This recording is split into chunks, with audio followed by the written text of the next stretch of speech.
Hello guys, welcome back. In the previous class, we have seen how to append items to the list in Python. So in this class, we will discuss about something called insert. That means, so when you use append, right, it will append the values at the end of the list. But let's say you want to add a new item at a particular position. That means maybe after 20 or 21, you have a specific position and you want to insert the value at a particular position. So in that case, what we do is in Python, we use a method called insert. Okay, so using the insert, we can insert the value wherever we want. So in this case, let's take the marks list here and you say insert.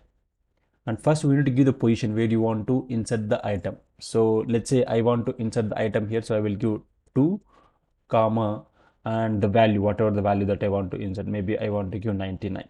Okay. Now let's run this program and see the output, what we see here. So here we got the 99 as output. So that's because if you see what we have done is, you please remember it, it's in the second position. I mean second in the sense 0, 1, 2. Okay. So we mentioned 2 as a position value and the value is this. Okay. So that's why it inserted the value at the second position. Okay. So let's try another example here.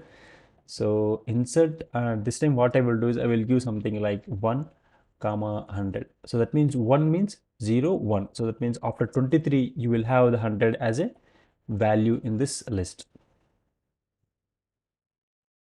See here, you got it right. I hope you got the idea of this insert method in Python, guys. I mean, I hope if you have any doubts, please mention the comment section below, and I will try to answer them. So that's it for this class, and in the next video, we will discuss about one more method in list.